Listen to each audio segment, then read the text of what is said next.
سورۃ ہود، نبی صلی اللہ علیہ وسلم نے فرمایا تھا کہ سورۃ ہود اور اس جیسی اور سورتوں نے مجھے بوڑھا کر دیا ہے. حقیقت یہ ہے کہ سورۃ ہود میں ایسے مضامین ہیں کہ جو انسان اگر پڑھے تو واقعی اس کے لیے بہت فکر مندی کا ذریعہ ہے. بسم اللہ الرحمن الرحیم. الف لام را کتاب احکمت آیاتہ ثم فصلت من لدن حکیم خبیر. الف لام را فرمان ہے ایک، یعنی اللہ کی کتاب جس کی آیتیں پختہ اور مفصل ارشاد ہوئی ہیں، یعنی اس کلام کے اندر الفاظ اور معانی اور اس کی تراکیب ہر چیز بہت ہی مناسب اور جچی تلی ہے، بہترین طریقے سے صاف صاف بیان کرنے والی، ایک دانا اور باخبر ہستی کی طرف سے کہ تم نہ بندگی کرو مگر صرف اللہ کی، اور میں تم کو خبردار کرنے والا بھی ہوں اور خوشخبری دینے والا بھی. اور یہ کہ تم اپنے رب سے معافی چاہو اور اس کی طرف پلٹ آؤ تو وہ ایک خاص مدت تک تم کو اچھا سامان زندگی دے گا، یعنی دنیا میں بھی تم نعمتوں سے فائدہ اٹھاؤ گے اور ہر صاحب فضل کو اس کا فضل عطا کرے گا. لیکن اگر تم منہ پھیرتے ہو تو میں تمہارے حق میں ایک بڑے ہولناک دن کے عذاب سے ڈرتا ہوں. تم سب کو اللہ کی طرف پلٹنا ہے اور وہ سب کچھ کر سکتا ہے، ہر چیز پر قدرت رکھتا ہے. دیکھو یہ لوگ اپنے سینوں کو موڑتے ہیں تاکہ آپ سے چھپ جائیں، یعنی آپ کا سامنا نہ کرنا پڑے اور آپ کی بات نہ ماننی پڑے. خبردار جب یہ کپڑوں سے اپنے آپ کو ڈھانپتے ہیں، اللہ ان کے چھپے کو بھی جانتا ہے اور کھلے کو بھی. یعنی یہ پیغمبر علیہ السلام سے چھپ سکتے ہیں لیکن اللہ سے نہیں چھپ سکتے. وہ تو ان بھیدوں سے بھی واقف ہے جو سینوں میں ہیں، وہ تو دلوں کی باتیں بھی جانتا ہے، تمہاری شکلوں کو کیسے نہیں پہچانتا، اور پیدا بھی تو اسی نے کیا ہے. الا یعلم من خلق وهو اللطیف الخبیر. کیا وہ نہ جانے گا جس نے بنایا، پیدا کیا، اور وہ بہت باریک بین، بہت باخبر ہے.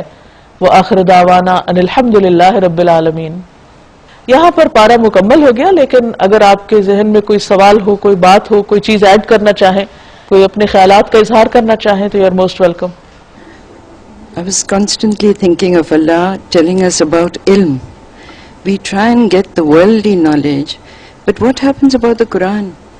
Why do we overlook it? With all the details that Allah tells us about Jannah, all the benefits and the rewards that He is going to give us, and we don't care. He warns us. He bribes us with rewards. Give. For one, He is going to give us 700 times. What do we do?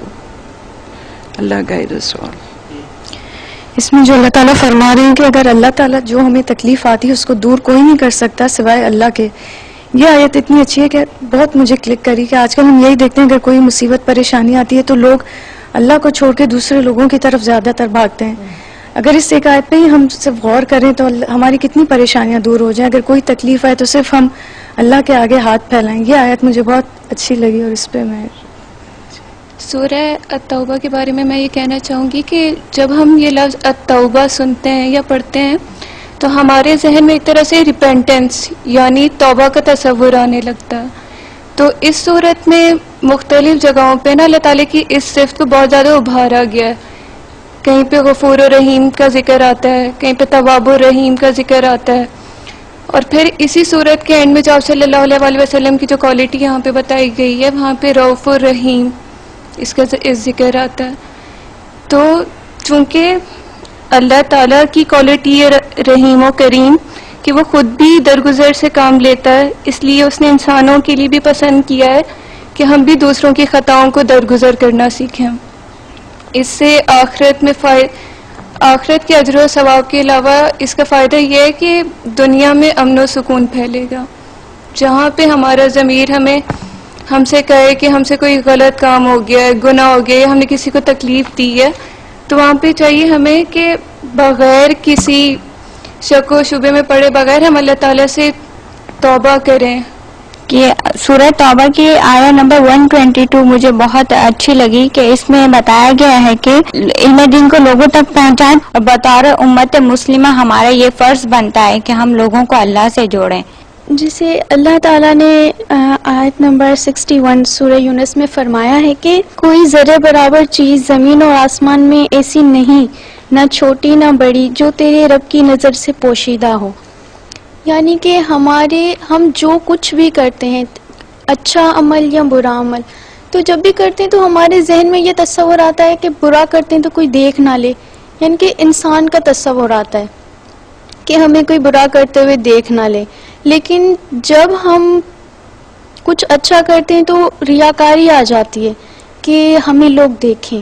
لیکن ہم کبھی یہ نہیں سوچتے کہ ایک ہستی ہے جو ہمیں ہر ٹائم دیکھتی ہے، نہ جب ہم کرتے ہیں برا کرتے ہیں، جب ہم اچھا کرتے ہیں. لیکن جب ہم یہ سوچیں تو ہم اچھا کریں گے تو ہمیں ریاکاری نہیں آئے گی، اور جب ہم برا کریں گے تو ہم یہ سوچیں گے کہ اللہ تعالیٰ ہے تو ہم وہ برا بھی نہیں کریں گے. مجھے سورہ توبہ میں ایک بات بہت اچھی لگی کہ ہمیں اپنی غلطیوں کا اعتراف کرنا چاہیے کہ جب ہم اپنی غلطیوں کا اعتراف نہیں کریں گے تو ہمارے ذمے دو گناہ ہو جائیں گے. ایک تو ہماری غلطی جو ہم نے کی ہے اس کا گناہ، اور ایک جو ہم نہیں اعتراف کر رہے ہوتے کہ ہم نے یہ نہیں کیا، جھوٹ بولنے کا گناہ الگ. اچھا، جیسے بھی آپ نے فرمایا کہ ہر نبی نے اپنی قوم کو تنبیہ کی کہ عذاب سے ڈرایا ہے کہ توبہ استغفار کر لیا جائے، اور ہم آج کے حالات میں دیکھتے ہیں کہ ہم لوگوں کو ایک دوسرے کو فارورڈ کرتے ہیں میسیجز کہ علماء کی طرف سے بیان آ گیا ہے کہ حالات خراب ہے، استغفار کیا جائے، تو ہم بغیر سوچے سمجھے یہ کر دیتے ہیں اور اس چیز کو سوچتے نہیں ہیں کہ واقعی ہم توبہ استغفار کر رہے ہیں یا نہیں. احساس کے ساتھ استغفار نہیں کرتے. جی، آج کے پارے کے آغاز میں جو ہم نے آیت پڑھی کہ مہاجرین اور انصار میں سے جنہوں نے سب سے پہلے لبیک کہا، اللہ ان سے راضی ہوا اور وہ اللہ سے راضی ہوئے. تو اللہ تعالیٰ راضی ہو جائے یہ کتنی بڑی نعمت ہے.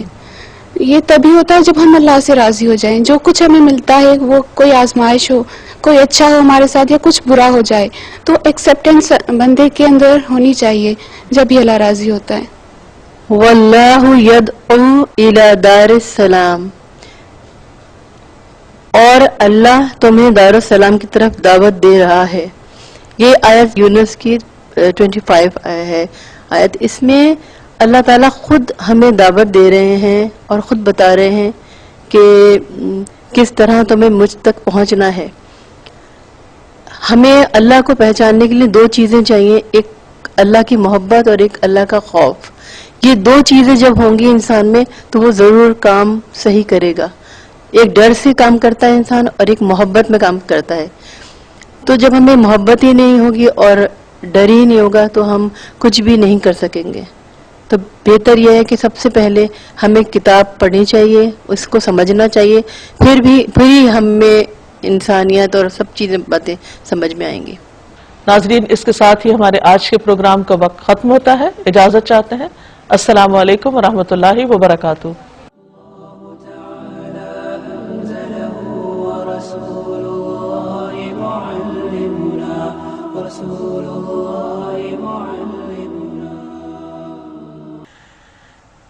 آج ہم 12ویں پارے کا مطالعہ کریں گے. ارشاد باری تعالیٰ ہے وَمَا مِن دَابَّةٍ فِي الْأَرْضِ إِلَّا عَلَى اللَّهِ رِزْقُهَا وَيَعْلَمُ مُسْتَقَرَّهَا وَمُسْتَوْدَعَهَا كُلٌّ فِي كِتَابٍ مُبِينٍ. زمین میں چلنے والا کوئی جاندار ایسا نہیں جس کا رزق اللہ کے ذمہ نہ ہو اور جس کے متعلق وہ نہ جانتا ہو کہ وہ کہاں رہتا ہے اور وہ کہاں سونپا جاتا ہے. سب کچھ ایک صاف دفتر میں درج ہے، سب کچھ لکھا ہوا ہے. اللہ نے یہ زمین بنائی اور اس زمین پر تمام چیزوں کو پیدا کیا. جتنے بھی جاندار ہیں ان کی تمام ضروریات وہ خود پوری کر رہا ہے. ہر ایک کی رزق کی، کھانے پینے کی نیڈز، اس کی ڈیمانڈز فرق ہیں. اور اللہ تعالیٰ ایک پتھر کے اندر پائے جانے والے کیڑے کو بھی رزق دے رہا ہے. ہم نہیں جانتے کہ اس کی ضرورت کیا ہے، لیکن جس نے پیدا کیا وہ جانتا ہے. اور اسی طرح ایک انسان کی ضرورت بھی وہی پوری کرتا ہے. سب کا رازق وہی ہے. جابر رضی اللہ عنہ سے روایت ہے کہ رسول اللہ صلی اللہ علیہ وسلم نے فرمایا اگر ابن آدم اپنے رزق سے یوں بھاگے جیسے وہ موت سے بھاگتا ہے تو بھی اس کا رزق اسے یوں پالے گا جیسے اسے موت پا لیتی ہے. یعنی رزق جو ہے وہ تو انسان کی پیدائش سے پہلے اس کے لیے لکھا جاتا ہے، اور جس نے بھی زمین پر زندہ رہنا ہے اس نے کچھ نہ کچھ کھانا پینا تو ہے. اور نہ صرف یہ کہ وہ یہاں کی ضروریات پوری کر رہا ہے بلکہ وہ یہ تک جانتا ہے کہ کوئی انسان یا جانور رہتا کہاں ہے، اس کے رہنے کی جگہ اور پھر کہاں سونپا جاتا ہے، یعنی مرنے کے بعد وہ کہاں پر دفن کیا جائے گا۔ نبی صلی اللہ علیہ وسلم نے فرمایا جب تم میں سے کسی کی موت کسی زمین میں ہوتی ہے تو اسے وہاں جانے کی حاجت پڑ جاتی، جب اپنے انتہا کے مقام تک پہنچ جاتا ہے تو اللہ تعالیٰ اس کی روح قبض کر لیتا ہے، اور قیامت کے دن وہاں کی زمین کہے گی اے مالک یہ تیری امانت حاضر ہے۔ انسان کی جہاں موت لکھی ہوتی ہے وہاں اس کی کوئی ضرورت پیش آ جاتی ہے اور وہ خود وہاں پہنچ جاتا ہے۔ اللہ تعالیٰ نے ہر ایک کا کھانا اور اس کے ساتھ ساتھ اس کے رہنے کی جگہ، اس کے زندگی گزارنے کے تمام اسباب، یہ سب کچھ مہیا کر رکھا ہے، اور یہ سب کچھ لکھا ہوا بھی ہے، صرف حکم نہیں اس کا بلکہ اس کے ساتھ ساتھ پوری پلاننگ لکھی ہوئی موجود ہے۔ وَهُوَ الَّذِي خَلَقَ السَّمَاوَاتِ وَالْأَرْضَ فِي سِتَّةِ أَيَّامٍ وَكَانَ عَرْشُهُ عَلَى الْمَاءِ لِيَبْلُوَكُمْ أَيُّكُمْ أَحْسَنُ عَمَلًا، اور وہی ہے جس نے آسمانوں اور زمین کو 6 دنوں میں پیدا کیا، جبکہ اس سے پہلے اس کا عرش پانی پر تھا، تاکہ تم کو آزما کر دیکھے کہ تم میں کون بہتر عمل کرنے والا ہے۔ یعنی اللہ تعالیٰ نے تمام چیزوں کو پیدا کیا اور پھر انسان کو بنایا، انسان کی خدمت میں ہر چیز کو لگایا، اور انسان کو اس لیے بنایا گیا تاکہ یہ دیکھا جائے کہ جب اس کو آزادی دی گئی سوچنے کی، بولنے کی، سننے کی، اپنی مرضی سے کام کرنے کی، تو پھر وہ ان تمام نعمتوں کو پا کر کرتا کیا ہے؟ ایکم احسن عملا، تم میں سے اچھے عمل کس کے ہیں؟ وَلَئِن قُلْتَ إِنَّكُمْ مَبْعُوثُونَ مِن بَعْدِ الْمَوْتِ، اب اگر آپ ان سے کہتے ہیں کہ لوگوں مرنے کے بعد تم دوبارہ اٹھائے جاؤ گے، تو منکرین فوراً بول اٹھتے ہیں کہ یہ تو صریح جادوگری ہے، یعنی مرنے کے بعد دوبارہ جی اٹھنے پر ایمان نہیں رکھتے۔ حالانکہ جب ایک دفعہ پیدا کیا اللہ نے، اور یہ سب مانتے تھے کہ اللہ ہی خالق ہے، مشرکین عرب کو اس میں کچھ مشکل نہیں تھی یہ ماننے میں، لیکن ان کی سمجھ میں یہ بات نہیں آتی تھی کہ مرنے کے بعد پھر کیسے اٹھیں گے۔ تو انہیں بتایا یہ جا رہا ہے کہ جس رب نے پہلا پیدا کر دیا وہ دوبارہ بھی کر سکتا ہے، اور اگر ہم ایک خاص مدت تک ان کی سزا کو ٹالتے ہیں تو وہ کہنے لگتے ہیں کہ آخر کس چیز نے اسے روک رکھا ہے، عذاب کیوں نہیں آ جاتا۔ سنو، جس روز اس سزا کا وقت آ گیا تو وہ کسی کے پھیرے نہ پھر سکے گا، اور وہی چیز ان کو آ گھیرے گی جس کا وہ مذاق اڑا رہے ہیں۔ وَلَئِنْ أَذَقْنَا الْإِنسَانَ مِنَّا رَحْمَةً ثُمَّ نَزَعْنَاهَا مِنْهُ إِنَّهُ لَيَئُوسٌ كَفُورٌ، اگر کبھی ہم انسان کو اپنی رحمت سے نوازنے کے بعد پھر اسے محروم کر دیتے ہیں تو وہ مایوس ہو جاتا ہے، ناشکری کرنے لگتا ہے۔ یعنی یہ انسان کا حال ہے جو اپنے تئیں بہت بڑی چیز بنتا ہے، لیکن چھوٹا سا صدمہ، چھوٹی سی پریشانی اور چھوٹی سی مشکل اس کے حواس کھو دیتی ہے، اور وہ ایک دم مایوسی میں چلا جاتا ہے، اور جو کچھ اس کو ملا ہوتا ہے، یعنی جو نعمتیں اس کے پاس ہوتی ہیں ان کو بھی بھول جاتا ہے اور ناشکری کرنے لگتا ہے۔ وَلَئِنْ أَذَقْنَاهُ نَعْمَاءَ بَعْدَ ضَرَّاءَ مَسَّتْهُ لَيَقُولَنَّ ذَهَبَ السَّيِّئَاتُ عَنِّي إِنَّهُ لَفَرِحٌ فَخُورٌ، اور اگر اس مصیبت کے بعد جو اس پر آئی تھی ہم اسے نعمت کا مزہ چکھاتے ہیں تو کہتا ہے میری تو ساری تکلیفیں چلی گئیں، پھر وہ پھولا نہیں سماتا اور اکڑنے لگتا ہے۔ یعنی مومن کا رویہ تکلیف میں صبر کا ہوتا ہے اور خوشی میں نعمت پر شکر کا، لیکن اس کے برعکس اگر ایمان نہ ہو تو انسان تکلیف پر جزا فضا کرنے لگتا ہے، اللہ سے شکوے کرنے لگتا ہے، اور اگر خوشی ملے، نعمت ملے تو اس پر پھولنے اور اکڑنے لگتا ہے، اس کو اپنا ذاتی کمال سمجھتا ہے۔ إِلَّا الَّذِينَ صَبَرُوا وَعَمِلُوا الصَّالِحَاتِ، اس عیب سے اگر کوئی پاک ہے تو بس وہ لوگ جو صبر کرنے والے ہیں اور نیکوکار ہیں، اولئک لہم مغفرۃ واجر کبیر، یہ وہی ہے جن کے لیے بخشش ہے اور بہت بڑا اجر۔ بعض اوقات انسان اپنے کسی نیک عمل کی وجہ سے اس بلند درجے کو نہیں پہنچ سکتا جو اللہ تعالیٰ نے اس کے لیے مقرر کیا ہوتا ہے، یعنی اللہ تعالیٰ چاہتا ہے کہ بندہ اونچے درجات پر جائے، لیکن اس کے عمل اتنے نہیں ہوتے کہ ان کی بنا پر وہ وہاں پہنچے، تو اس پر اللہ تعالیٰ اس کو کسی امتحان میں ڈال دیتے ہیں، کسی مشکل میں ڈال دیتے ہیں۔ پھر اگر وہ شخص صبر کر لیتا ہے تو اس صبر کی وجہ سے اس کے درجات میں تیزی کے ساتھ بلندی ہوتی. تو یہاں بھی یہی ریوارڈ بتایا جا رہا ہے کہ جو لوگ مشکل پر صبر کریں اور نعمت پر شکر کریں تو ایسے لوگوں کے لیے بخشش بھی ہے, پچھلے گناہوں کی معافی بھی ہے اور بہت بڑا اجر. عام طور پر ہم یہ سمجھتے ہیں کہ شاید صبر سے صرف اجر ملے گا, لیکن یہاں پر گناہوں کی معافی بھی بتائی گئی, کیونکہ جو بھی کوئی تکلیف مومن کو آتی ہے, حتیٰ کہ ایک کانٹا بھی اس کو چبھتا ہے تو اس پر بھی اس کے لیے اجر ہوتا ہے اور اس کے گناہ جھڑتے ہیں. اس لیے اگر کوئی ایسی سچویشن زندگی میں پیش آئے جو انسان کو پسند نہ ہو یا انسان کو سمجھ نہ آئے کہ یہ سب کیوں ہو رہا ہے, تو اس پر گھبرانے کی بجائے اور پریشان ہونے کی بجائے انسان خاموشی کے ساتھ ایک مثبت رویہ اختیار کر کے اچھے وقت کا انتظار کرے, کیونکہ کوئی بھی وقت ہمیشہ نہیں رہتا. تنگی تکلیف کا بھی گزر جاتا ہے اور خوشی کا بھی گزر جاتا ہے. فَلَعَلَّكَ تَارِكٌ بَعْدَ مَا يُوحَىٰ إِلَيْكَ, تو اے پیغمبر صلی اللہ علیہ وسلم کہیں ایسا نہ ہو کہ آپ ان چیزوں میں سے کسی چیز کو بیان کرنے سے چھوڑ دیں جو آپ کی طرف وحی کی جا رہی ہیں, اور اس بات پر تنگ دل ہوں کہ وہ کہیں گے اس شخص پر کوئی خزانہ کیوں نہ اتارا گیا. یعنی مخالفین کی باتوں کی وجہ سے آپ اپنا پیغام پہنچانے میں کوئی کمی نہ کریں, یا یہ کہ اس کے ساتھ کوئی فرشتہ کیوں نہ آیا. آپ تو محض خبردار کرنے والے ہیں, آگے ہر چیز پر اللہ نگہبان ہے, وہ کارساز ہے, وہ وکیل ہے. ام یقولون افطرا, ایک اور الزام جو آپ کو دیا جاتا تھا وہ یہ کہ وہ کہتے ہیں کہ پیغمبر نے یہ کتاب خود گھڑ لی ہے. کہو اچھا یہ بات ہے تو اس جیسی گھڑی ہوئی 10 صورتیں تم بنا لاؤ, اور اللہ کے سوا جو جو تمہارے معبود ہیں ان کو مدد کے لیے بلا سکتے ہو اگر تم اپنے دعوے میں سچے ہو. فَإِن لَّمْ يَسْتَجِيبُوا لَكُمْ فَاعْلَمُوا أَنَّمَا أُنزِلَ بِعِلْمِ اللَّهِ وَأَن لَّا إِلَٰهَ إِلَّا هُوَ.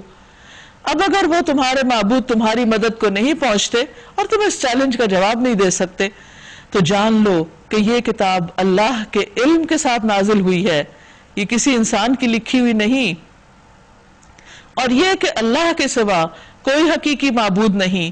پھر کیا تم سر تسلیم خم کرتے ہو, اسلام قبول کرتے ہو؟ من کان یرید الحیات الدنیا وزینتها, جو لوگ بس اسی دنیا کی زندگی اور اس کی خوشنمائیوں کے طالب ہوتے ہیں, اس کی زینت چاہتے ہیں, صرف دنیا کی محبت ان کے دلوں میں رچی بسی ہوئی ہے. نوفی الیہم اعمالہم فیہا, ان کی کارگزاری کا سارا پھل ہم یہی ان کو دے دیتے ہیں, یعنی دنیا کی کامیابی کی شکل میں یا دنیا کی چند نعمتوں کی صورت میں. وہم فیہا لا یبخسون, اور اس میں ان کے ساتھ کوئی کمی نہیں کی جاتی. یعنی اللہ تعالیٰ کسی پر ظلم نہیں کرتا. ایک انسان جو محنت کرتا ہے, کوشش کرتا ہے, تو اس کا بدلہ اس کو دے دیا جاتا ہے جہاں وہ چاہتا ہے. اگر وہ صرف دنیا میں چاہتا ہے تو دنیا میں ہی دے دیا جاتا ہے, لیکن اگر وہ آخرت کے لیے چاہتا ہے تو پھر وہاں اللہ سبحانہ وتعالیٰ اس کو کئی گنا ملٹیپلائی کر کے دیتا ہے. اولئک الذین لیس لہم فی الآخرۃ الا النار, لیکن جو صرف دنیا چاہتے ہیں ان کا انجام کیا ہوگا؟ مگر ایسے لوگوں کے لیے آخرت میں آگ کے سوا کچھ نہیں, کیونکہ انہوں نے آخرت پر یقین ہی نہیں کیا, وہاں کے ثواب جزا سزا کو مانا ہی نہیں. وحبط ما صنعوا فیہا, اور وہاں انہیں یہ بھی پتہ چل جائے گا کہ جو کچھ انہوں نے دنیا میں بنایا وہ سب ملیا میٹ ہو گیا, اور اب ان کا سارا کیا دھرا محض باطل ہے, یعنی اس سے کچھ بھی نتیجہ نکلنے والا نہیں ہے.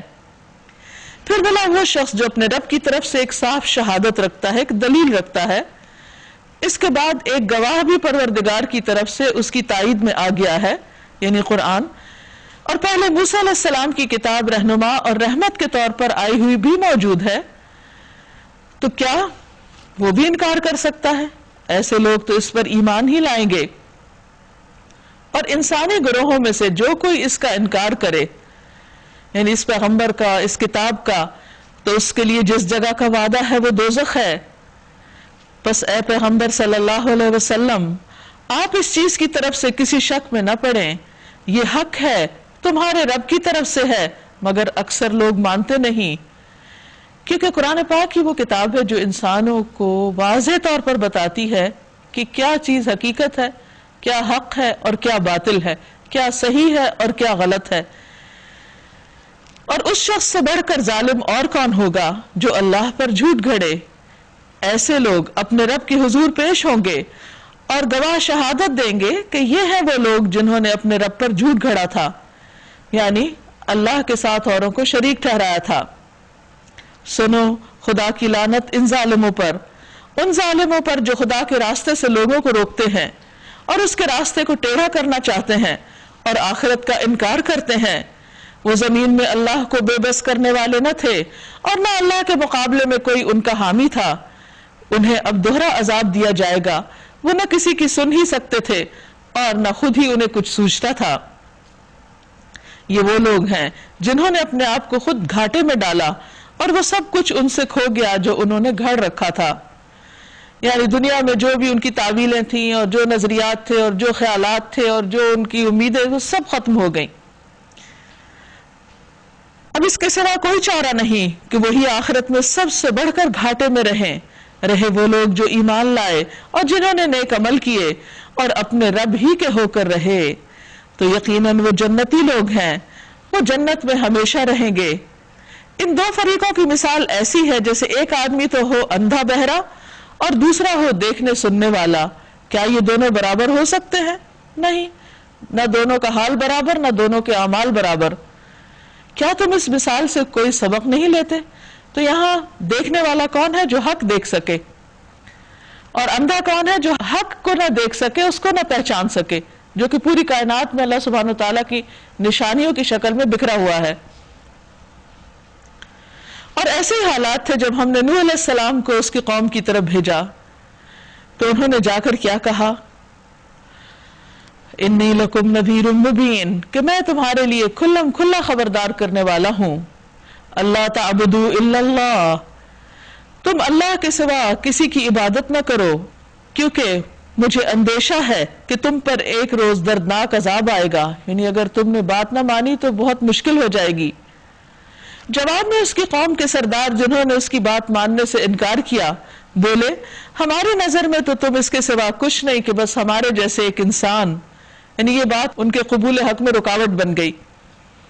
اور ہم دیکھ رہے ہیں کہ ہماری قوم میں سے بس ان لوگوں نے جو ہمارے ہاں سب سے نچلے طبقے کے تھے بے سوچے سمجھے تمہاری پیروی اختیار کر لی ہے، یعنی کوئی بہت اونچے طبقے والے اور بڑے لوگ تمہارے ساتھ نہیں ہیں، اس لیے ہمارے خیال میں تم حق پر نہیں۔ یعنی انہوں نے پیغمبر کی سچائی کو جانچنے کا جو معیار رکھا تھا وہ یہ کہ ان کے ساتھی کون ہے، ایمان کون لایا ہے۔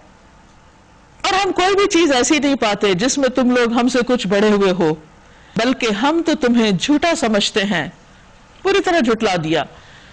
اس نے کہا، اے برادران قوم، ذرا سوچو تو صحیح کہ اگر میں اپنے رب کی طرف سے ایک کھلی شہادت پر قائم تھا اور پھر اس نے مجھے اپنی خاص رحمت سے بھی نواز دیا، مگر وہ تم کو نظر نہ آئی، تو آخر ہمارے پاس کیا ذریعہ ہے کہ تم ماننا نہ چاہو اور ہم زبردستی تم پر اس کو چپک دیں، اس کو لازم کر دیں۔ وَيَا قَوْمِ لَا أَسْأَلُكُمْ عَلَيْهِ مَالًا، اور اے میری قوم، میں اس کام پر تم سے کسی مال کا، دنیاوی فائدے کا سوال نہیں کرتا، میرا اجر تو اللہ کے ذمہ ہے، اور میں ان لوگوں کو دھکے دینے سے بھی رہا جنہوں نے میری بات مانی ہے، اور وہ آپ ہی اپنے رب کے حضور جانے والے ہیں، یعنی ان کی جو بھی قدر و قیمت ہے ان کے رب کو اچھی طرح معلوم ہے، مگر میں دیکھتا ہوں کہ تم لوگ جہالت برت رہے ہو۔ اور اے قوم، اگر میں ان لوگوں کو دھتکار دوں تو خدا کی پکڑ سے مجھے کون بچانے آئے گا؟ تم لوگوں کی سمجھ میں کیا اتنی بات بھی نہیں آتی؟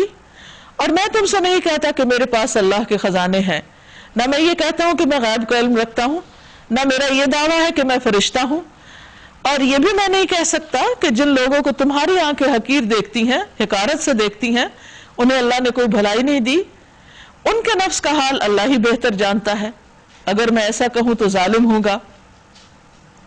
آخرکار ان لوگوں نے کہا، اے نوح، تم نے ہم سے جھگڑا کیا، یعنی نوح علیہ السلام نے ان کے اعتراضات کے جو جواب دیے اس کا انہوں نے جھگڑا کہہ دیا اور بہت کر لیا، اب تو بس وہ عذاب لے آؤ جس کی تم ہمیں دھمکی دیتے ہو اگر تم سچے ہو۔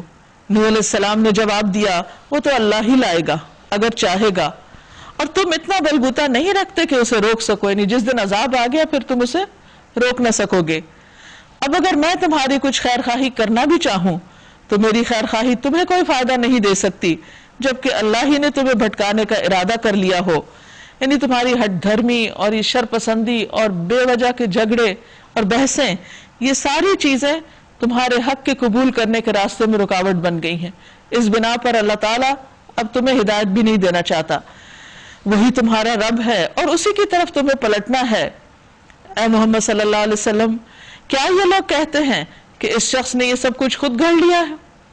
ان سے کہیے اگر میں نے یہ خود گھڑا ہے تو مجھ پر اپنے جرم کی ذمہ داری ہے، اور جو جرم تم کر رہے ہو یعنی حق کا انکار کر کے، اس کی ذمہ داری سے میں بری ہوں. یوں محسوس ہوتا ہے کہ نوح علیہ السلام کا قصہ سن کر قوم کو پھر اعتراض ہوا کہ یوں لگتا ہے جیسے محمد صلی اللہ علیہ وسلم نے یہ قصہ خود گھڑ لیا، اپنے پاس سے بنا کے پیش کر رہے ہیں. تو اس پر آپ نے فرمایا کہ ٹھیک ہے، اگر تم یہ سمجھتے ہو کہ میں نے یہ گھڑا ہے تو مجھ پر اپنے اس کام کی ذمہ داری ہے، لیکن جو الزام تم لگا رہے ہو اور جو جرم تم کر رہے ہو حق کا انکار کر کے، اس کے پھر تم خود ہی ذمہ دار ہوگے. وَأُوحِيَ إِلَى نُوحٍ، اور نوح علیہ السلام پر وحی کی گئی کہ تمہاری قوم میں سے جو لوگ ایمان لا چکے بس وہ لا چکے، اب کوئی ماننے والا نہیں ہے. ان کے کرتوتوں پر غم کھانا چھوڑ دو اور ہماری نگرانی میں ہماری وحی کے مطابق ایک کشتی بنانی شروع کر دو. اور دیکھو جن لوگوں نے ظلم کیا ہے ان کے حق میں مجھ سے اب کوئی سفارش نہ کرنا، یہ سب کے سب اب ڈوبنے والے ہیں. نوح علیہ السلام کشتی بنا رہے تھے، کہتے کئی سال لگے ان کو کشتی بنانے میں، کیونکہ 3 منزلہ کشتی تھی بہت بڑی.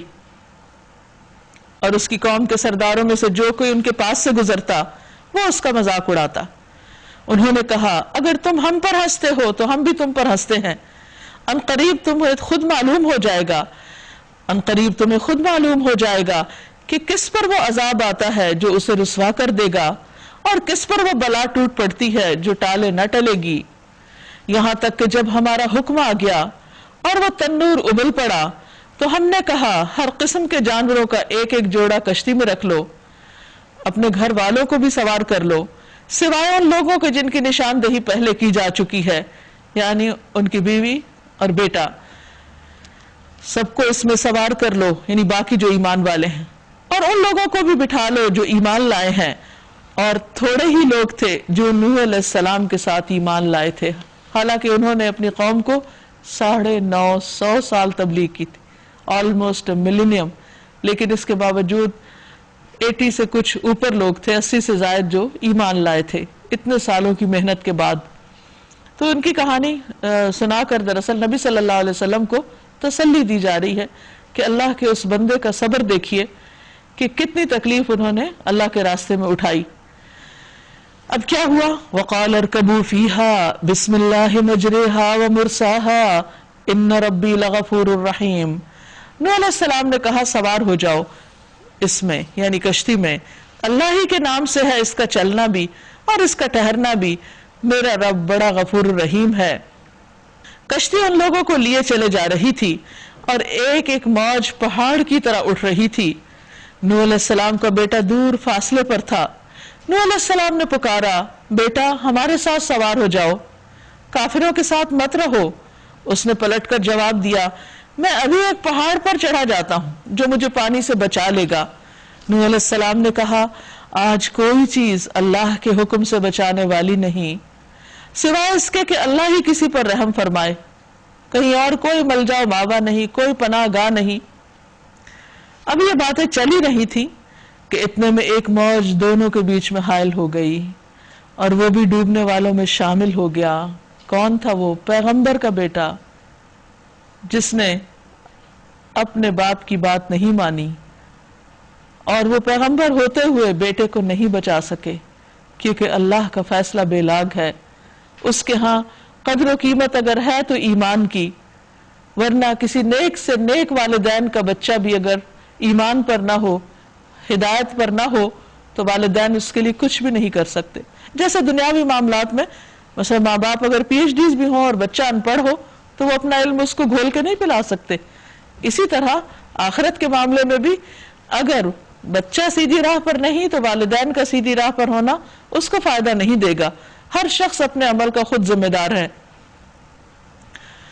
حکم ہوا اے زمین اپنا سارا پانی نگل جا اور اے آسمان رک جا. چنانچہ پانی زمین میں بیٹھ گیا, فیصلہ چکا دیا گیا, کشتی جودی پر ٹک گئی اور کہہ دیا گیا دور ہوئی ظالموں کی قوم.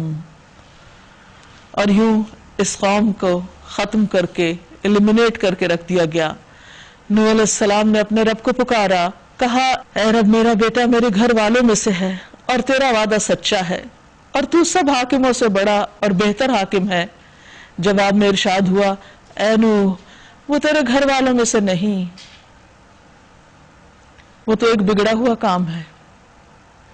یعنی نسب کے رشتے اپنی جگہ ہوتے ہیں لیکن نسب کے رشتے فائدہ نہ دیں گے, اصل پائیدار رشتے تو ایمان کے رشتے ہوتے ہیں. لہذا تو اس کی تو اللہ سبحانہ وتعالی نے فرمایا انہ عمل غیر صالح فلا تسألنی ما لیس لک بہ علم. لہذا تو اس بات کی مجھ سے درخواست نہ کر جس کی حقیقت تو نہیں جانتا. میں تجھے نصیحت کرتا ہوں کہ اپنے آپ کو جاہلوں کی طرح نہ بنا لے. نوح علیہ السلام نے فوراً عرض کیا اے میرے رب انی اعوذ بک ان اسألک ما لیس لی بہ علم. میں تیری پناہ مانگتا ہوں اس سے کہ وہ چیز تجھ سے مانگوں جس کا مجھے علم نہیں. اگر تو نے مجھے معاف نہ کیا وَإِلَّا تَغْفِرْ لِي وَتَرْحَمْنِي اور مجھ پر رحم نہ کیا أَكُمْ مِنَ الْخَاسِرِينَ تو میں برباد ہو جاؤں گا, میں خسارہ پانے والوں میں سے ہو جاؤں گا. حکم ہوا اے نوح اتر جاؤ, ہماری طرف سے سلامتی اور برکتیں ہیں تم پر اور ان گروہوں پر جو تیرے ساتھ ہیں, کیونکہ وہ ایمان والے تھے بس وہی بچائے گئے. اللہ کی رحمتیں اور برکتیں انہی کے لیے تھیں. اور کچھ گروہ ایسے بھی ہیں جن کو ہم کچھ مدت سامان زندگی بخشیں گے پھر انہیں ہماری طرف سے دردناک عذاب پہنچے گا.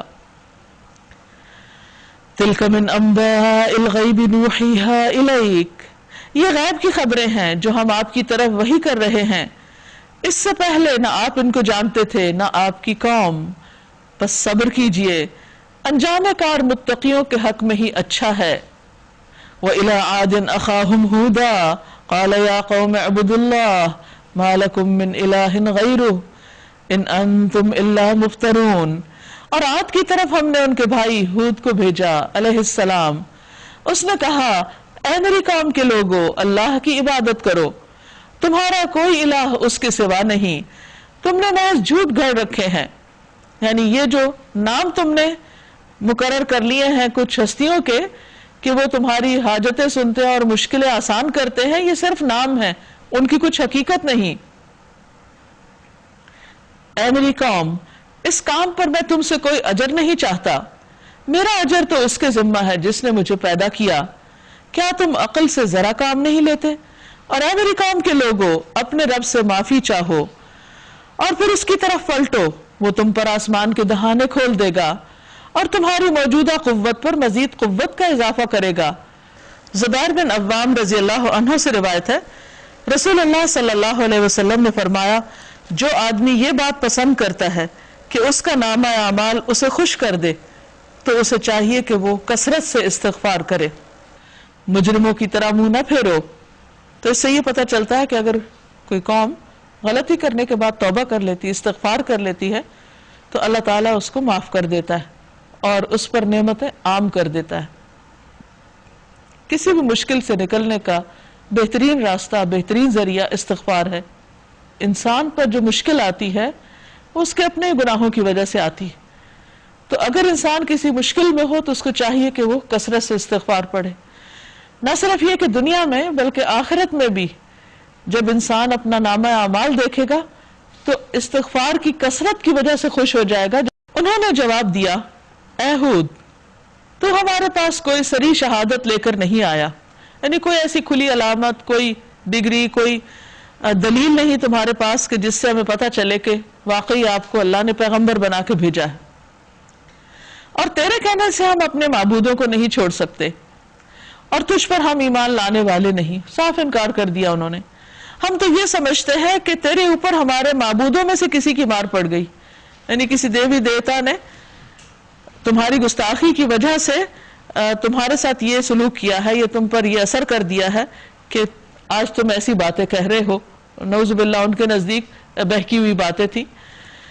انی اشہد اللہ، وہ کہنے لگے کہ میں اللہ کو گواہ بناتا ہوں، واشہدو، اور تم بھی گواہ رہو، انی بریء مما تشرکون، کہ میں اس سے بری ہوں جو تم شریک ٹھہراتے ہو، من دونہ، اس کے سوا، فکیدونی جمیعا ثم لا تنظرون، پھر تم سب کے سب مل کر میرے خلاف اپنی کرنی میں کوئی کسر نہ اٹھا رکھو اور مجھے ذرا مہلت نہ دو، میرا بھروسہ اللہ پر ہے جو میرا رب بھی ہے اور تمہارا رب بھی، کوئی جاندار ایسا نہیں جس کی چوٹی اس کے ہاتھ میں نہ ہو، بے شک میرا رب سیدھی راہ پر ہے، یعنی اس کائنات پر ہر طرح سے اسی کا کنٹرول ہے، اگر تم وہ پھیرتے ہو تو پھیر لو، جو پیغام دے کر میں تمہارے پاس بھیجا گیا ہوں وہ میں تم کو پہنچا چکا ہوں، اب میرا رب تمہاری جگہ دوسری قوم کو اٹھائے گا اور تم اس کا کچھ نہ بگاڑ سکو گے، یقیناً میرا رب ہر چیز پر نگران ہے۔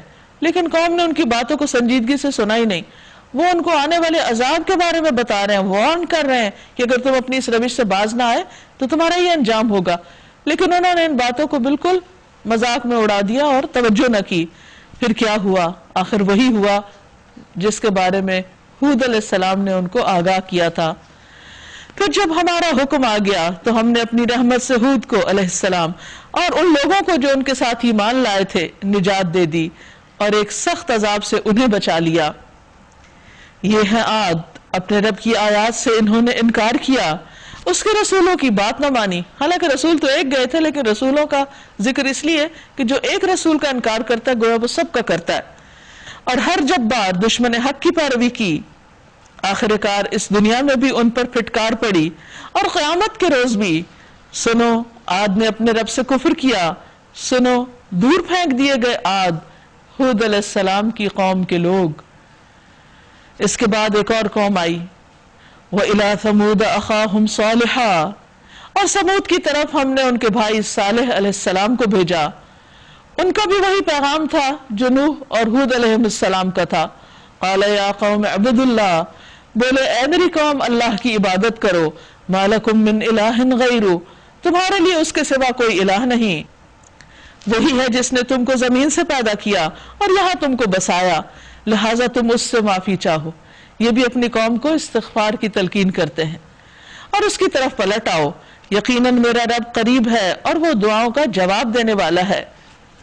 انہوں نے کیا کہا؟ قالوا یا صالح، بولے اے صالح، اس سے پہلے تو ہمارے درمیان ایک ایسا شخص تھا جس سے ہماری بڑی توقعات وابستہ تھی، یعنی تمہاری ہوش مندی، ذہانت، فراست، سنجیدگی، متانت، تمہاری زبردست شخصیت، اس سے ہمیں بہت کچھ امیدیں وابستہ تھی کہ تم ہمارے بڑے کام کے ہونہار بچے نکلو گے، لیکن تم تو یہ بالکل ہی الٹ راستے پہ چل پڑے۔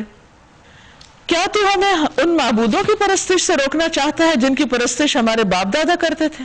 یہ تم نے کیا کام شروع کر دیا کہ اپنے آباء و اجداد کے طریقے سے ہٹ کر ایک اور طریقہ نکال لیا؟ تو جس طریقے کی طرف ہمیں بلا رہا ہے اس کے بارے میں ہمیں سخت شبہ ہے، جس نے ہمیں خلجان میں ڈال رکھا ہے، ہمارے دل کو نہیں لگتی تمہاری باتیں، اور انکار بھی نہیں کر پا رہے تھے کیونکہ دل کے اندر ایک کھلبلی سی تھی۔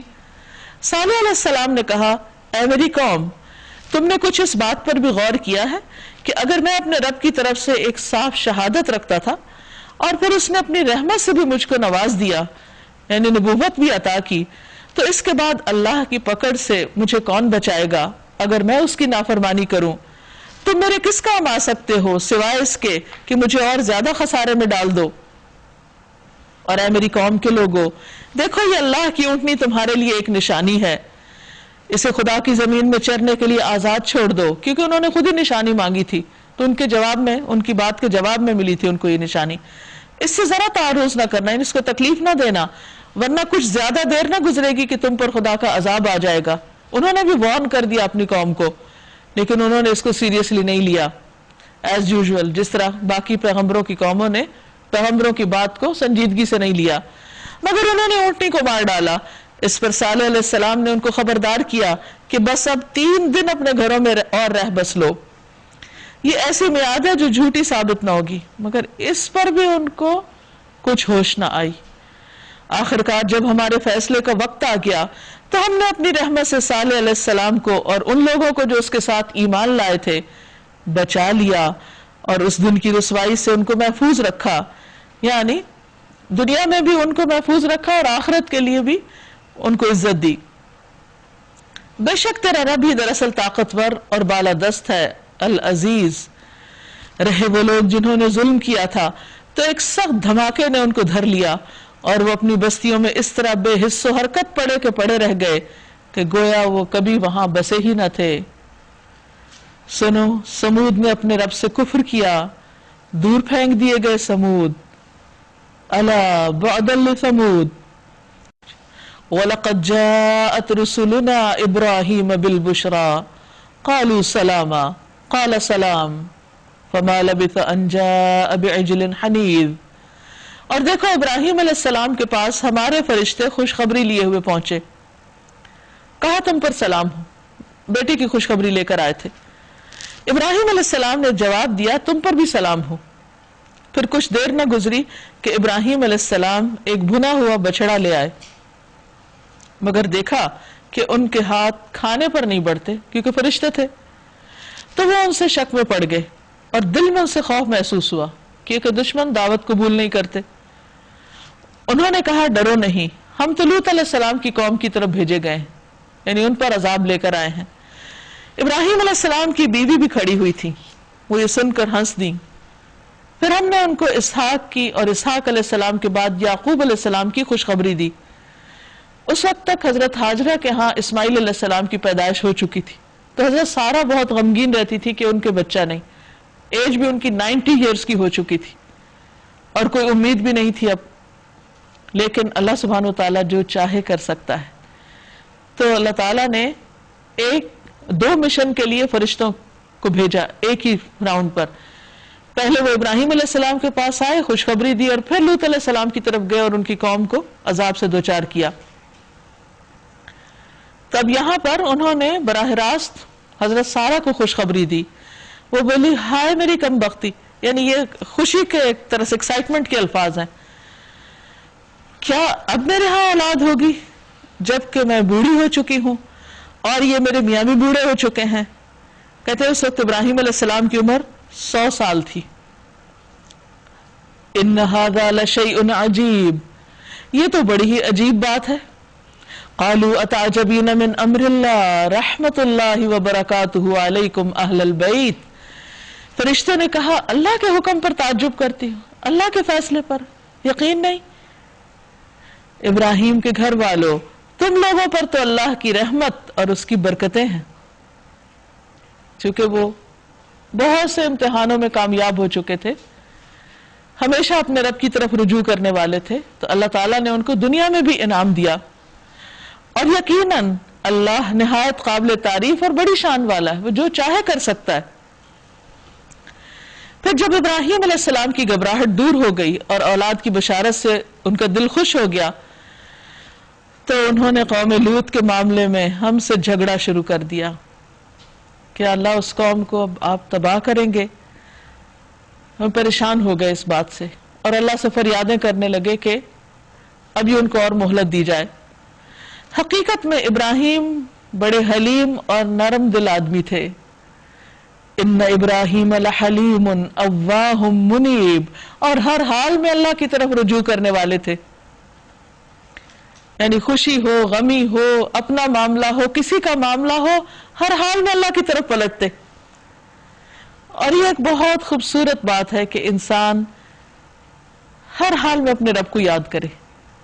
یعنی اللہ سبحانہ وتعالیٰ کی ذات ہماری سینٹر آف لائف ہو، کچھ بھی ہو فوراً ہم اس کو یاد کریں. غم ہو، دکھ ہو، کمی بیشی، زندگی میں کوئی اونچ نیچ، اینی تھنگ، فوراً اللہ سبحانہ وتعالیٰ کی طرف دل ہی دل میں اس کو پکاریں، چپ کے پکاریں، بلند آواز سے پکاریں، تنہائی میں پکاریں، لوگوں کے بیچ میں بیٹھ کے یاد کریں.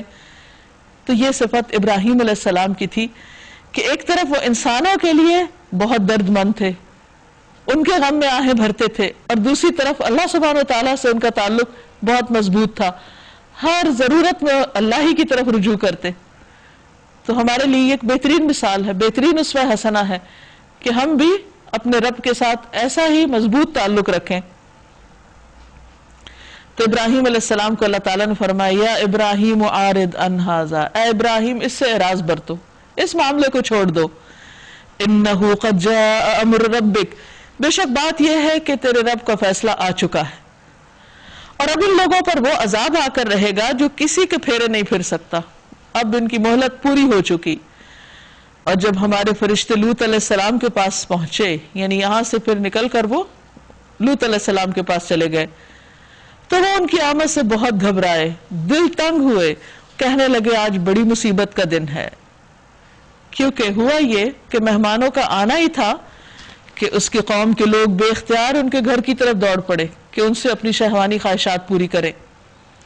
پہلے سے وہ ایسی بدکاریوں کے خوگر تھے کہ کوئی مہمان آتا تو اس کی کوئی عزت نہ تھی، کوئی قافلہ ان کی بستی کے پاس سے گزرتا تو وہ امن میں نہ ہوتا، یعنی انتہائی بدکار قسم کے لوگ تھے۔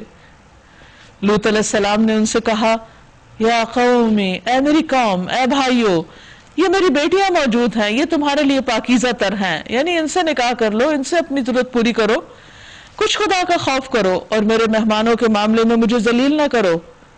کیا تم میں کوئی بھلا آدمی نہیں، کسی کو سمجھ نہیں؟ سوچئے اللہ کے اس بندے کے اوپر کتنا مشکل وقت تھا کہ پوری قوم میں سے ایک مرد بھی ان کی بات سننے کو تیار نہیں تھا، حتیٰ کہ ان کی اپنی بیوی بھی ان کے ساتھ، ان کا بھی دل ان کے ساتھ نہیں تھا۔ صرف ان کی بیٹیوں کے علاوہ کسی نے اسلام قبول ہی نہیں کیا اور نہ ہی ان کی کسی بات پر کان دھرے۔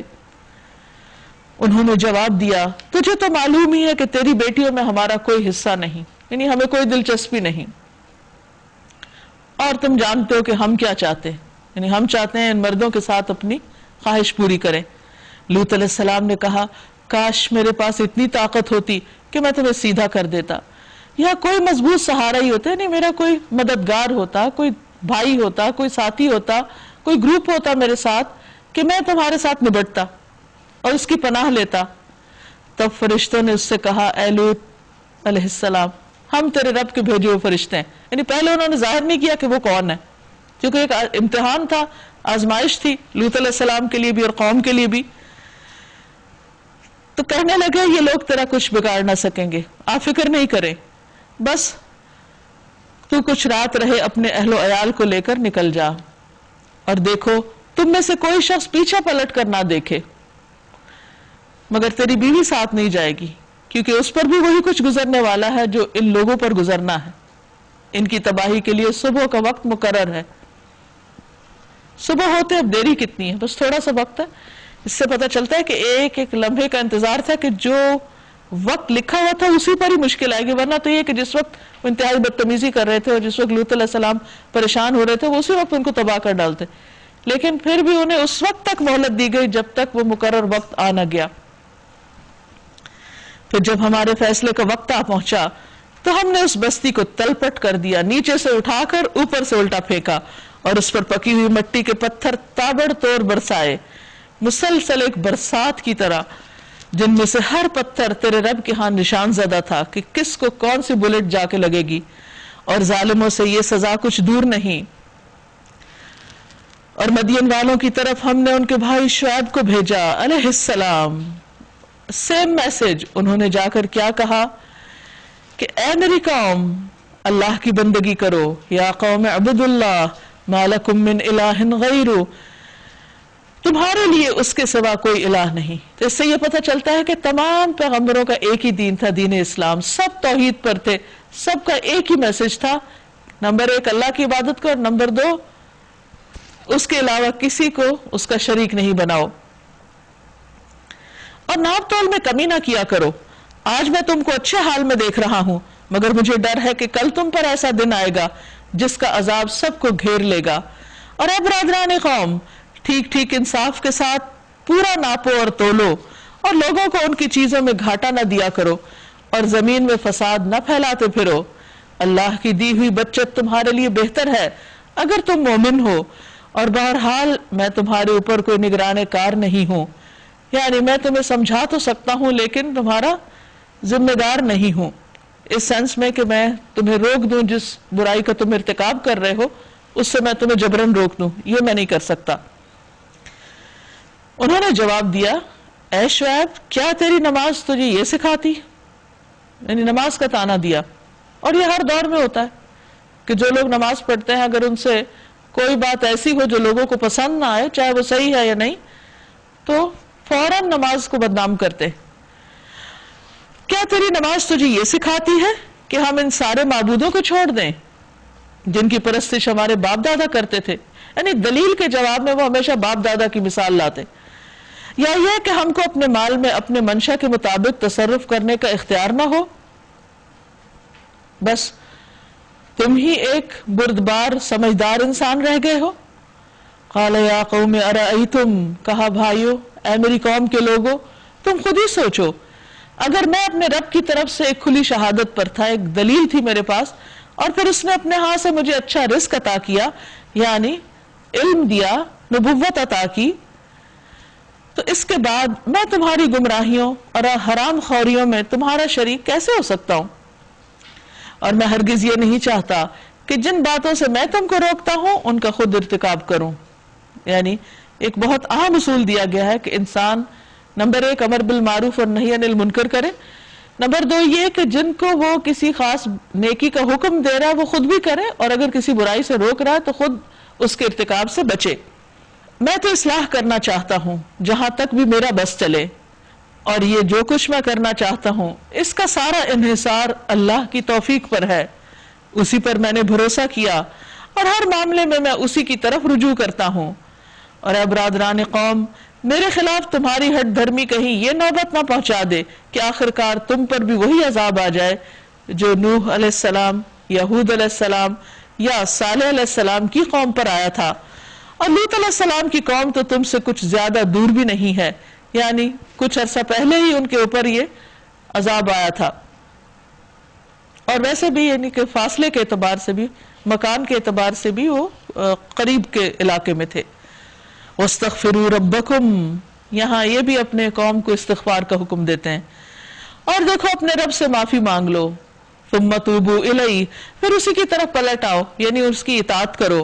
إِنَّ رَبِّي رَحِيمٌ وَدُودٌ، بے شک میرا رب رحیم اور اپنی مخلوق سے محبت کرنے والا ہے، یعنی بہت ہی مہربان رب ہے. اگر تم توبہ کرو گے تو وہ تمہاری طرف لپک آئے گا، کیونکہ اللہ سبحانہ وتعالی اپنے بندے کی توبہ سے بہت زیادہ خوش ہوتا ہے. قالوا یا شعیب، بولے اے شعیب تیری بہت سی باتیں تو ہماری سمجھ میں نہیں آتی. اصل میں وہ سمجھنا چاہتے ہی نہیں تھے. ایسا تو نہیں تھا کہ شعیب علیہ السلام کسی اور زبان میں بات کرتے تھے، اسی قوم کی زبان تھی، انہی کے بیچ میں رہنے والے تھے. لیکن ایسا کیوں ہوتا ہے کہ کمیونیکیشن گیپ ہو جاتا ہے؟ اس کی بنیادی وجہ یہ ہوتی ہے کہ اگر دو لوگ یا دو فریق ان کے انٹرسٹ فرق ہوں تو ایک دوسرے کی بات سمجھ نہیں آتی پھر. اور ہم دیکھتے ہیں کہ تو ہمارے درمیان ایک بے زور آدمی ہے، تیری برادری نہ ہوتی تو ہم کبھی کا تجھے سنسار کر چکے ہوتے. تیرا بلبوتا تو اتنا نہیں کہ ہم پر بھاری ہو، یعنی تم ہم پر کوئی زور نہیں رکھتے، ہمارا کچھ نہیں بگاڑ سکتے. وہ وقتی طاقت اور اپنے سٹیٹس کی وجہ سے کس قدر مغرور ہو چکے تھے. وہ سمجھتے تھے کہ شاید ہر چیز انہی کے اختیار میں ہے. شعیب علیہ السلام نے کہا بھائیو، کیا میری برادری تم پر اللہ سے زیادہ بھاری ہے کہ تم نے برادری کا خوف کیا اور اللہ کو بالکل پس پش ڈال دیا؟ جان رکھو کہ جو کچھ تم کر رہے ہو وہ اللہ کی گرفت سے باہر نہیں ہے. اے میری قوم کے لوگوں، تم اپنے طریقے پر کام کیے جاؤ اور میں اپنے طریقے پر کام کرتا رہوں گا. جلد ہی تمہیں معلوم ہو جائے گا کہ کس پر ذلت کا عذاب آتا ہے اور کون جھوٹا ہے. تم بھی انتظار کرو اور میں بھی تمہارے ساتھ چشم برا ہوں. آخرکار جب ہمارے فیصلے کا وقت آ گیا تو ہم نے اپنی رحمت سے شعیب علیہ السلام اور اس کے ساتھی مومنوں کو بچا لیا، ایز یوزول جیسے تمام پیغمبروں کے ساتھ ہوا. اور جن لوگوں نے ظلم کیا تھا ان کو ایک سخت دھماکے نے ایسا پکڑا کہ وہ اپنی بستیوں میں بے حس و حرکت پڑے کے پڑے رہ گئے، گویا وہ کبھی وہاں رہے بسے ہی نہ تھے، بالکل ختم ہو گئے. الا بعدا لمدین کما بعدت ثمود، سنو مدین والے بھی دور پھینک دیے گئے جیسے سمود پھینکے گئے تھے، ان کا بھی وہی انجام ہوا. وَلَقَدْ أَرْسَلْنَا مُوسَىٰ بِآيَاتِنَا وَسُلْطَانٍ مُبِينٍ، اور موسیٰ علیہ السلام کو ہم نے اپنی نشانیوں اور واضح دلیل کے ساتھ بھیجا، کھلی دلیل کے ساتھ، فرعون اور اس کے سرداروں کی طرف.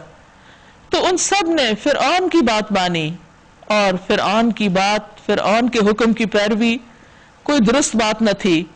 قیامت کے روز وہ اپنی قوم کے آگے آگے ہوگا. ہر لیڈر آگے آگے ہوگا اور جو اس کے فالوورز ہوں گے اس کے ساتھ ہوں گے, اور اپنی پیشوائی میں انہیں دوزخ کی طرف لے جائے گا. یعنی جدھر لیڈر جائے گا فالوورز بھی وہیں جا پہنچیں گے. کیسی بدتر جائے برود ہے جس پر کوئی پہنچے. اور ان لوگوں پر دنیا میں بھی لعنت پڑی اور قیامت کے روز بھی پڑے گی. کیسا برا صلہ ہے جو کسی کو ملے. یہ چند بستیوں کی سرگزشت ہے جو ہم تمہیں سنا رہے ہیں. ان میں سے بعض اب بھی کھڑی ہیں اور بعض کی فصل کٹ چکی, یعنی کچھ کے آثار قدیمہ موجود ہیں اور کچھ تو بالکل ملیا میٹ ہو چکی ہیں, ان کے آثار بھی باقی نہیں. ہم نے ان پر ظلم نہیں کیا, انہوں نے آپ ہی اپنے اوپر ستم ڈھایا. اور جب اللہ کا حکم آ گیا تو ان کے وہ معبود جنہیں وہ اللہ کو چھوڑ کر پکارتے تھے ان کے کچھ کام نہ آ سکے, اور انہوں نے ہلاکت و بربادی کے سوا انہیں کچھ فائدہ نہ دیا. اور تیرا رب جب کسی ظالم بستی کو پکڑتا ہے تو پھر اس کی پکڑ ایسی ہی ہوا کرتی ہے. فی الواقع اس کی پکڑ بڑی سخت اور دردناک ہوتی ہے. حقیقت یہ ہے کہ اس میں ایک نشانی ہے ہر اس شخص کے لیے جو عذاب آخرت کا خوف کرے. یعنی پچھلے سارے واقعات اور قصوں میں اللہ سبحانہ و تعالیٰ نے عبرت کے نشان رکھے ہیں, جس کے اندر بھی اللہ کی طرف جانے کا اور آخرت کے حساب کتاب کا خوف ہو.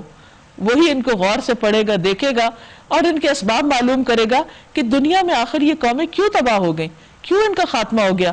عام طور پر وجہ کیا بتائی جاتی ہے کہ یہ موسمی حالات ہیں, یا پھر یہ کہ کلائمیٹک پلسیشن ہے, مختلف چینجز آ رہے ہیں تو اس وجہ سے یہ سب کچھ ہو رہا ہے. حالانکہ اصل فیکٹر کچھ اور ہوتا ہے, اور وہ کیا ہے؟ اللہ کی نافرمانی. لیکن یہ بات صرف اس کو سمجھ آتی ہے جس کو آخرت کی فکر ہو. ذَلِكَ يَوْمٌ مَجْمُوعٌ لَهُ النَّاسُ وَذَلِكَ يَوْمٌ مَشْهُودٌ. وہ ایک دن ہوگا, یعنی قیامت کا دن جس کا انہیں خوف نہیں, جس میں سب لوگ جمع ہوں گے, اور پھر جو کچھ بھی اس روز ہوگا سب کی آنکھوں کے سامنے ہوگا. ہم اس کے لانے میں بہت کچھ زیادہ تاخیر نہیں کر رہے, بس ایک گنی چنی مدت اس کے لیے مقرر ہے. جب وہ دن آئے گا کسی کو بات کرنے کی مجال نہ ہوگی الا یہ کہ خدا کی اجازت سے کچھ عرض کرے. پھر کچھ لوگ اس روز بدبخت ہوں گے اور کچھ نیک بخت. جو بدبخت ہوں گے وہ دوزخ میں جائیں گے, وہ ہانپیں گے اور پھنکارے ماریں گے, اور اسی حالت میں وہ ہمیشہ رہیں گے جب تک کہ زمین و آسمان قائم ہیں, الا یہ کہ تیرا رب کچھ اور چاہے. بے شک تیرا رب پورا اختیار رکھتا ہے کہ جو چاہے کرے. رہے وہ لوگ جو نیک بخت ہوں گے تو وہ جنت میں جائیں گے اور وہاں ہمیشہ رہیں گے جب تک زمین و آسمان قائم ہیں, الا یہ کہ تیرا رب کچھ اور چاہے. ایسی بخشش ان کو ملے گی جس کا سلسلہ کبھی منقطع نہ ہوگا, یعنی عذاب بھی دائمی اور جزا بھی دائمی. بس آپ ان معبودوں کی طرف سے کسی شک میں نہ رہیے جن کی یہ عبادت کر رہے ہیں. یہ تو اسی طرح پوجا پاٹ کیے جا رہے ہیں جس طرح ان کے پہلے باپ دادا کرتے تھے, اور ہم ان کا حصہ انہیں بھرپور دیں گے بغیر اس کے کہ اس میں کچھ کاٹ کسر ہو. وَلَقَدْ آتَيْنَا مُوسَى الْكِتَابَ فَاخْتُلِفَ فِيهِ. ہم اس سے پہلے موسیٰ علیہ السلام کو بھی کتاب دے چکے ہیں اور اس کے بارے میں بھی اختلاف کیا گیا تھا, یعنی جس طرح آج قرآن مجید کے بارے میں کیا جا رہا ہے. یعنی کوئی نئی بات نہیں, ہمیشہ ہی ہوتا رہا. اگر آپ کے رب کی طرف سے ایک بات پہلے ہی طے نہ کر دی گئی ہوتی تو ان اختلاف کرنے والوں کے درمیان کبھی کا فیصلہ چکا دیا گیا ہوتا. یہ واقعہ ہے کہ یہ لوگ اس کی طرف سے شک اور خلجان میں پڑے ہوئے ہیں, اور یہ بھی واقعہ ہے کہ تیرا رب ان کے اعمال کا پورا پورا بدلہ دے کر رہے گا. یقیناً وہ ان کی حرکتوں سے خوب باخبر ہے. فاستقم کما امرت ومن تاب معک ولا تطغوا. پس آپ اور آپ کے وہ ساتھی جو پلٹ آئے ہیں, یعنی کفر چھوڑ کر اسلام کی طرف آ گئے ہیں, ٹھیک ٹھیک راہ راست پر ثابت قدم رہیے, جم کر رہیے, مخالفتوں میں, اعتراضات میں, تنقیدوں میں گھبرائیے نہیں بلکہ حق کے اوپر جم جائیے جیسا کہ حکم دیا گیا ہے, اور بندگی کی حد سے تجاوز نہ کیجیے. جو کچھ تم کر رہے ہو اس پر تمہارا رب نگاہ رکھتا ہے. ان ظالموں کی طرف ذرا نہ جھکیں ورنہ جہنم کی لپیٹ میں آ جائیں گے, اور تمہیں کوئی ایسا ولی اور سرپرست نہ ملے گا جو خدا کے عذاب سے بچا سکے, اور کہیں سے مدد نہ پہنچے گی. اور دیکھو نماز قائم کرو دن کے دونوں سروں پر اور کچھ رات گزرنے پر.